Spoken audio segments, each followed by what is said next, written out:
Praise the Lord. आप सबको जय मसीह की। मैं परमेश्वर का धन्यवाद देता हूं आज की सुबह के लिए जो परमेश्वर ने दिखाई है। एक और दिन परमेश्वर ने मेरे और आपके जीवन में जोड़ दिया। एक और सुबह परमेश्वर ने हमको दे दी। हम परमेश्वर को कोटि कोटि धन्यवाद दें। Praise the Lord. मैं आपका दोस्त पास्टर राज मसी एक और नया संदेश लेकर आपके सम्मुख उपस्थित हूँ और ध्यान से सुनिएगा। आज का संदेश जो है वो चर्च के विषय में है। हम देखते हैं कि हमारा जीवन जो है मनुष्य का जीवन कहेंगे कि बहुत ज़्यादा इस समय की मैं बात कर रहा हूँ, जो हम प्रत्यक्ष रूप से जो हम देख रहे हैं प्रेजेंट में कि बहुत ज़्यादा बिजी हो गए हैं। हम लोग बहुत बिजी हैं, बहुत व्यस्त हमारा जीवन हो गया है। हमारे पास समय तो है, लेकिन हम उस समय को बांट देते हैं अपने कामों में, अपनी इच्छाओं को पूरा करने में। और अगर हम शेड्यूल बनाकर चलें कि हमें इतने टाइम ये करना है, इतने टाइम ये करना है, इतने टाइम ये करना है, तो हम आसानी से हर एक काम को पूरा कर सकते हैं। लेकिन हम ऐसे ही जब चलने लगते हैं तो बहुत सारी समस्याएं, बहुत सारी दुविधाएं, बहुत सारी बातें ऐसे हमारे जीवन में आ जाती हैं जो हमें परेशान कर देती है। और उसमें एक चीज़ ये भी है कि हमारे पास चर्च जाने का या संगति में जाने का या बाइबल पढ़ने का, परमेश्वर से प्रार्थना करने का समय ही नहीं मिलता, नहीं बचता। हम दूसरे कामों में व्यस्त हो जाते हैं। तो आज हम इसी विषय पर बातचीत करेंगे। और आज का जो विषय वो है, क्या आपने चर्च जाना छोड़ दिया है? क्या आपने संगति में जाना छोड़ दिया? क्या आपने प्रार्थना करनी छोड़ दी, आराधना करनी छोड़ दी? क्या आप परमेश्वर से दूर हो गए हैं? क्यों? बहुत बड़ा सवाल है ये, और इसका जवाब भी बाइबल ही देगी। तो बने रहिएगा मेरे साथ। बहुत ही महत्वपूर्ण संदेश है आज का, क्योंकि जब हम लोग प्रभु के कहलाते हैं और हमें चुना गया है, हमें अलग किया गया है संसार से, तो हमारी एक धार्मिक विधियां हैं, धार्मिक हमारे कर्तव्य हैं, धार्मिक हमारे काम हैं जो हमें करते रहने चाहिए। उसमें एक काम है चर्च में भी इकट्ठा होना। क्योंकि जो चर्च होते हैं, जो बिल्डिंग होती है जहाँ पर हम सब इकट्ठे होते हैं, जहाँ पर परमेश्वर के दास दासियाँ हमें वचन सुनाते हैं, जहाँ पर हम अलग अलग क्षेत्रों से आकर वहाँ पर जब हम इकट्ठे होते हैं तो बहुत सारी हमारी समस्याएं भी हल होती हैं। सबसे बड़ी बात, हमें परमेश्वर का जीवित वचन मिलता है और हम प्रत्येक संडे एक नया वचन प्राप्त करते हैं। और हमारी समस्याएं, जैसे कि किसी की बच्चों की शादी है, अगर किसी की मृत्यु हो गई है तो उसका फ्यूनरल है, और बपतिस्मा है, बच्चों का डेडिकेशन है, बच्चों की पढ़ाई लिखाई है, रिश्ते हैं, बहुत सारी बातें, बहुत सारी समस्याएं वहाँ पर हल होती हैं। लेकिन हो क्या रहा है आजकल कि हमारे पास समय नहीं है कि हम वो समय परमेश्वर को दें, चर्च में जाएं। तो बाइबल इस विषय में क्या कहती है, आज यही हम बातचीत करेंगे। तो मेरे साथ बने रहिएगा शुरू से लेकर अंत तक, और पूरा वीडियो देखिएगा, तभी बात आपके समझ में आएगी। Praise the Lord. मेरा एक और चैनल है जिसका नाम है ट्रू पल्स। आज उसमें एक सवाल है कि संत पौलुस ने कितनी पत्रियाँ लिखी हैं।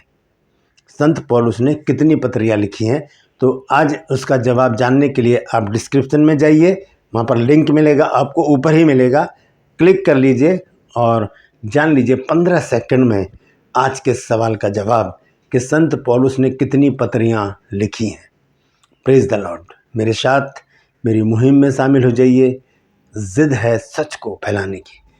आप भी जिद्दी हो जाइए और इस वचन को शेयर कीजिए, लोगों तक पहुंचाइए, ताकि लोग सच जाने और सच उनको स्वतंत्र कर दे। Praise the Lord. छोटी सी प्रार्थना करके आज के वचन को शुरू करेंगे। जीवित और महान दयालु पिता परमेश्वर, मैं तेरा धन्यवाद देता हूँ प्रभु जी। शुक्र, तेरी तारीफ, तेरी बड़ाई करता हूँ आज का दिन दिखाने के लिए। आज के वचन को शेयर करने में मेरी मदद सहायता कर प्रभु। मेरे होठों को, मेरे दिलो दिमाग को छूकर ब्लेस कर। मेरी आत्मा और मेरा शरीर तेरे ही कब्जे में रहे, ताकि बोलने वाला मनुष्य नहीं बल्कि तेरा आत्मा हो। जितने भी लोग इस वचन को देख रहे हैं, सुन रहे हैं, उन सब पर मैं तेरी आशीष बोलता हूँ। हर एक को आशीषित कर। हर एक की रोग, बीमारी, चिंता, परेशानियां, दुख, तकलीफें, बेरोजगारी, कर्जे, बांझपन प्रभु जी, हर एक के घर से, दिल, जिस्म, जान से, परिवार से दूर कर दे मेरे प्रभु। प्रभु जी, जिन घरों में नशा है, नशे की दुष्टात्मा को लताड़ और उनके घरों से दूर कर दे प्रभु जी। परमपिता परमेश्वर, जिन घरों से लोग चले गए हैं, बहुत समय हो गया, वापस नहीं आए हैं, उन्हें प्रभु तू लेकर आ वापस, क्योंकि तेरी दृष्टि सारी पृथ्वी पर फिरती है प्रभु। जहाँ कहीं भी है, उनको प्रभु जी वापस अपने बच्चों के पास भेज, ताकि हर एक घर में आनंद मनाया जाए। धन्यवाद देता हूँ प्रभु, तूने मेरी प्रार्थना को सुन लिया है। प्रभु यीशु के नाम से मांगता हूँ, आमीन। Praise the Lord. तो आइए आज के संदेश को हम शुरू करेंगे। संदेश ये है, क्या आपने चर्च जाना छोड़ दिया है? क्या आपने चर्च जाना छोड़ दिया है? आपने संगति में जाना छोड़ दिया है? आपने घर में बाइबल पढ़नी छोड़ दी है, या आपने प्रार्थना करनी छोड़ दी है? आपके पास समय नहीं है।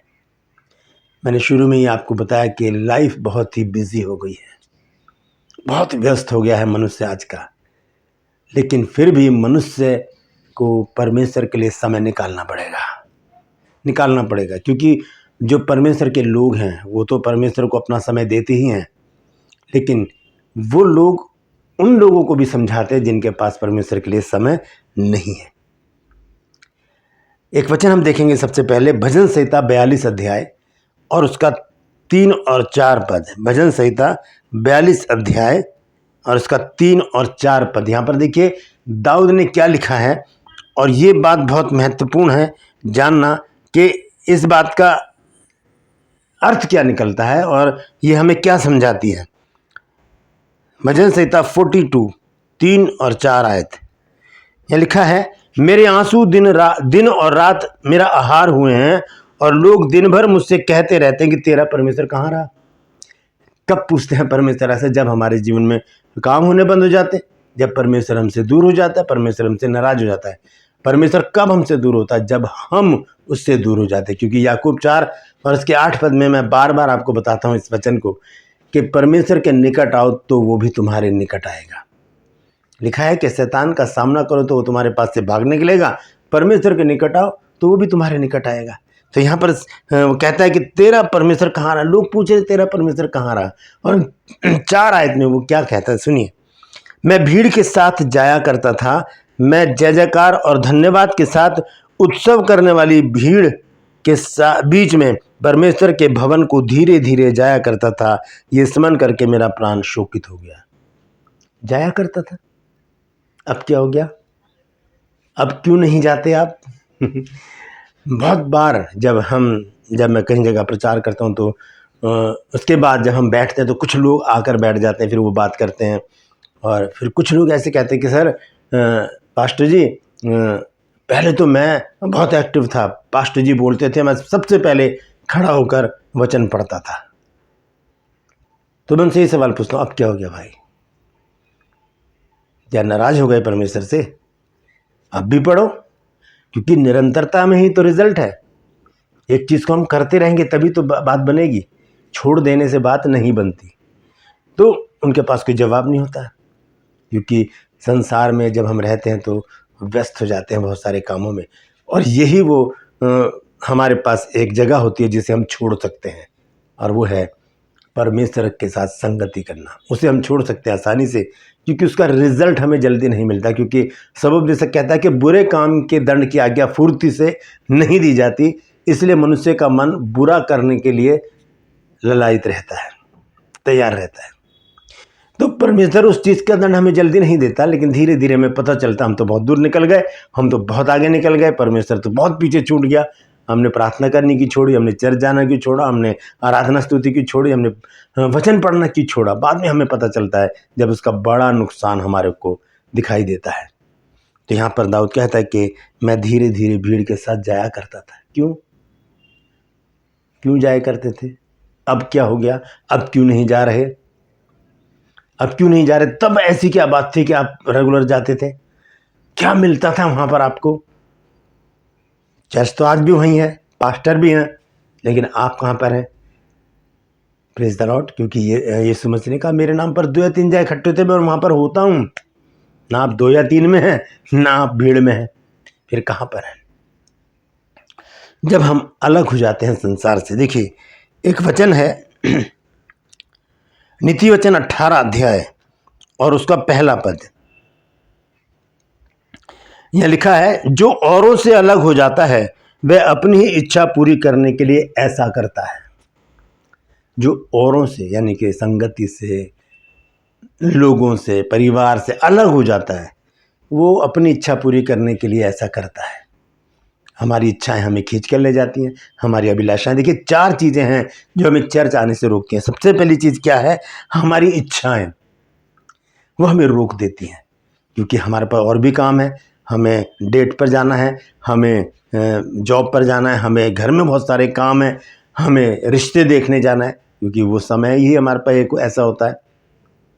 जबकि हम एडजस्टमेंट कर सकते हैं, शेड्यूल बना सकते हैं कि पहले हम चर्च जाएंगे, उसके बाद सारे काम करेंगे, लेकिन हम ऐसा नहीं करते। पहले हम प्रायोरिटी उन कामों को देते हैं जो हमारी इच्छा के अनुसार होते हैं। रिश्ता देखने जाना है, हमने घर में सफाई करनी है, हमने गाड़ी की सर्विसिंग करवानी है, हमने रिश्तेदारों के साथ पास मिलने जाना है। बहुत दिन हो गए बुआ जी के पास नहीं गए, चलो इस संडे चलते हैं। छोड़ दिया परमेश्वर को। लिखा है कि जो ऐसा करता है वो अपनी इच्छा पूरी करने के लिए ऐसा करता है। पहली चीज़ क्या है? हमारी इच्छाएं हमें रोक देती हैं। दूसरी चीज़, हमारे पाप हमें रोकते हैं संगति में या चर्च में जाने से, क्योंकि हम जानते हैं कि यार हम इस लायक नहीं कि हम संगति में बैठें। तीसरी चीज़ क्या है? शैतान हमको रोकता है, क्योंकि शैतान नहीं चाहता कि हम परमेश्वर के पास जाएं, हम एक अच्छा जीवन जिएं, हम एक आत्मिक जीवन जिएं, परमेश्वर के सम्मुख बने रहें, परमेश्वर हमें आशीषित करे और हम फले फूलें और बढ़ते चले जाएं। शैतान ये नहीं चाहता कि हम फले फूलें, हम आत्मिक बने, हम आशीषित हों। वो हमें खींचकर गर्क में, नरक में ले जाना चाहता है। और जो चौथी चीज़ है वो है संसार। संसार हमें अपने शिकंजे में कस लेता है, हम उसके हो जाते हैं, तो फिर हम परमेश्वर के नहीं रहते। ये 4 चीज़ें हैं, इच्छा, पाप, शैतान और संसार। ये सब मिलकर हमें खींच लेते हैं, इसलिए हम चर्च नहीं जाते। देखिए संत पौलुस इस विषय में क्या कहते हैं। अगर हम गलातियों की पुस्तक में पढ़ेंगे 5 अध्याय और उसके 7 और 8 पद में, तो देखिए संत पौलुस ने वहाँ पर क्या कहा है। यहाँ लिखा है कि तुम तो भली भांति दौड़ रहे थे, अब किसने तुम्हें रोक दिया कि सत्य को ना जानो। भली भांति दौड़ रहे थे, सबसे पहले खड़े होकर प्रार्थना करनी शुरू कर देते थे, सबसे पहले खड़े होकर वचन उठाया और पढ़ना शुरू कर दिया। पास्टर जी ने बोला ही है मुंह से कि फटाफट निकाला आयत को और पढ़ना शुरू कर दिया। सबसे पहले चर्च में आकर आगे बैठ गए। अब क्या हो गया? अब किसने रोक दिया? क्या पीछे से शैतान ने पकड़ लिया है? यहाँ लिखा है कि तुम तो भली भांति दौड़ रहे थे, अब किसने तुम्हें रोक दिया कि सत्य को ना जानो। और 7 पद में देखिए, 8 पद में देखिए क्या लिखा है। ऐसी सीख तुम्हारे बुलाने वाले की नहीं है। वो ये नहीं सिखाता कि चलते चलते डाइवर्जन ले लो, मुड़ जाओ, चलते चलते दूसरे कामों में लग जाओ। एक प्रायोरिटी जब हम परमेश्वर को देते हैं, पहला स्थान जब हम परमेश्वर को देते हैं, तो परमेश्वर भी हमारे लिए समय निकालकर हमारे पास आता है। Praise the Lord. परमेश्वर समय का गुलाम नहीं है, वो हर समय उपस्थित रहता है, हर समय वो हमारे लिए तैयार रहता है, हमारी प्रार्थना सुनने के लिए। उसके पास समय की पाबंदी नहीं है। वो ये नहीं कहता कि इतने टाइम आओगे तभी मैं तुम्हारी प्रार्थना करूँगा। आप पढ़ लीजिए गॉस्पेल में, मत्ती, मरकुस, लूका और यूहन्ना में, यीशु मसीह ने कभी भी किसी से नहीं कहा कि अभी समय नहीं है, बहुत देर में आयो, तुम शाम के टाइम आयो, कल आना सुबह, तब मैं तुम्हारे लिए प्रार्थना करूँगा। नहीं, जो आए उनके लिए प्रार्थना कर दी, वो चंगाई पा गए। तो परमेश्वर समय का पाबंद नहीं है, परमेश्वर हर समय हमारे लिए उपस्थित रहता है। तो हम ऐसे कौन सी दुविधाओं में, ऐसी समस्याओं में फंस गए, ऐसी इच्छाओं में, अभिलाषाओं में फंस गए कि हम परमेश्वर से भी दूर हो गए। वचन में तो लिखा है जो औरों से अलग हो जाता है, लेकिन हम तो परमेश्वर से भी अलग हो गए। तो संत पौलुस यहाँ कहते हैं कि तुम तो भली भांति दौड़ रहे थे, अब किसने तुम्हें रोक दिया कि सत्य को ना मानो। किसने रोका है? हमारी इच्छाओं ने, हमारी अभिलाषाओं ने हमें रोक दिया, और पाप ने हमको रोक दिया, शैतान ने हमको रोक दिया, और इस संसार ने हमको रोक दिया है। हमें सारे बंधन तोड़कर परमेश्वर के पास आना पड़ेगा। देखिए बहुत ज़रूरी है ये बात कि हम संगति में बने रहें। जो संगति में बना रहता है वो सरगर्म रहता है। संगति से अलग होकर हम ठंडे हो जाते हैं, क्योंकि जब हम संगति करते हैं 2 या 3, तब प्रभु हमारे बीच में आकर उपस्थित होता है, हमारी प्रार्थनाओं को सुनता है, और जहाँ परमेश्वर उपस्थित हो जाता है वहाँ से सारे दुख, बीमारी, चिंता, परेशानियाँ, कर्जे, लड़ाई झगड़े, तफरके, व्यभिचार, मन मुटाव सब कुछ खत्म हो जाता है। वहाँ पर सिर्फ प्रेम होता है, आनंद होता है, शांति होती है, धीरज, कृपा, भलाई, विश्वास, नम्रता और संयम होते हैं वहाँ पर, क्योंकि ये सब आत्मिक चीज़ें हैं। Praise the Lord. तो बहुत ज़रूरी है इस बात को जानना कि हम अब कहाँ पर हैं, हम कहाँ पर हैं। हम दाऊद ना बने जो कहता है कि मैं धीरे धीरे भवन को जाया करता था। परमेश्वर था से प्रसन्न नहीं होता, परमेश्वर प्रेजेंट से प्रसन्न होता है कि अब हम कहाँ पर हैं, अब हम क्या कर रहे हैं, क्या हम परमेश्वर में बने हुए हैं।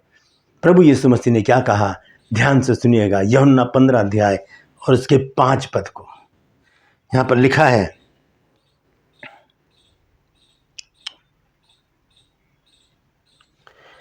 मैं दाखलता हूं और तुम डालियां हो।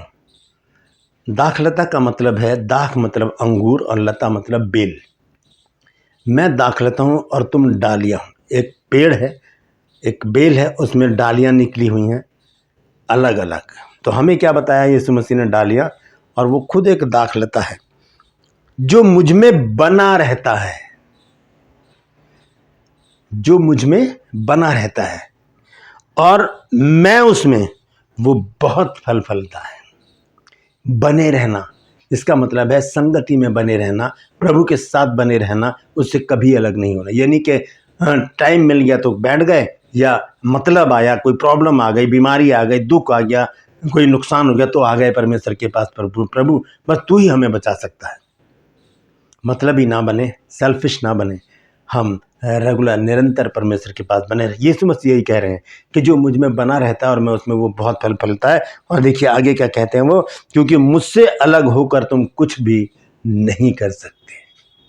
ये प्रभु यीशु मसीह के शब्द हैं कि मुझसे अलग होकर तुम कुछ भी नहीं कर सकते। कुछ भी मतलब कुछ भी। ये बात सच है कि हम प्रभु यीशु मसीह से अलग होकर कुछ भी नहीं कर सकते। Praise the Lord. तो हम चेत जाएं कहाँ पर हैं हम, और हम वापस प्रभु के पास आ जाएं। वचन में बार बार बहुत जगह लिखा है कि लौट आओ, लौट आओ, लौट आओ। तो हमें परमेश्वर के पास आना होगा, हमें संगति में बने रहना होगा। हमें ये नहीं कहना होगा कि हम ऐसा करते थे, ऐसा करते थे, ऐसा करता था। नहीं, हम अपने हाथों को उठाकर कहें, प्रभु तू मुझे वफादार बना, ताकि मैं रेगुलर तेरे पास आऊँ, निरंतर तेरे पास आऊँ, तुझसे प्रार्थना करूँ, तुझसे लिपटा रहूँ, तुझसे लिपटी रहूँ, और तेरी इच्छा को अपने जीवन में पूरा करूँ। मेरी इच्छा नहीं, तेरी इच्छा मेरे जीवन में पूरी हो।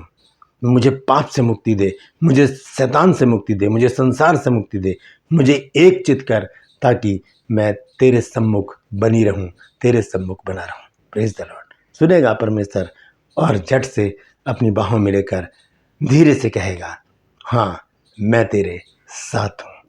Praise the Lord. परमेश्वर इन वचनों के द्वारा हम सबको आशीष दे। यदि कुछ नया आपने सीखा है तो ज़रूर मुझे बताइएगा कमेंट सेक्शन में। और यदि अभी तक आपने मेरे इस चैनल को सब्सक्राइब नहीं किया है तो अभी सब्सक्राइब कर लीजिए, बेल आइकन को दबाइए, ताकि नोटिफिकेशन आपके पास पहुँचे और नया वीडियो बिना व्यवधान के आपके पास पहुँच जाए। मेरे वीडियोज़ को लाइक कीजिए, शेयर कीजिए और कॉमेंट सेक्शन में आकर मुझसे ज़रूर बातचीत कीजिए। Praise the Lord. मेरा एक और चैनल है जिसका नाम है ट्रू पल्स, यानी कि बाइबल के सच्चे मोती। आज उसमें सवाल है कि संत पौलुस ने कितनी पत्रियाँ लिखी हैं। डिस्क्रिप्शन में लिंक है, क्लिक कीजिए और जान लीजिए 15 सेकंड में कि संत पौलुस ने कितनी पत्रियाँ लिखी हैं। मेरे साथ मेरी मुहिम में शामिल हो जाइए। जिद है सच को फैलाने की। Praise the Lord. आज के लिए बस इतना ही। फिर मिलूंगा एक नए संदेश के साथ, एक नया वीडियो लेकर। तब तक के लिए मुझे इजाज़त दीजिए, लेकिन अपना और अपनों का ख्याल रखिए और संगति में बने रहिए। Praise the Lord.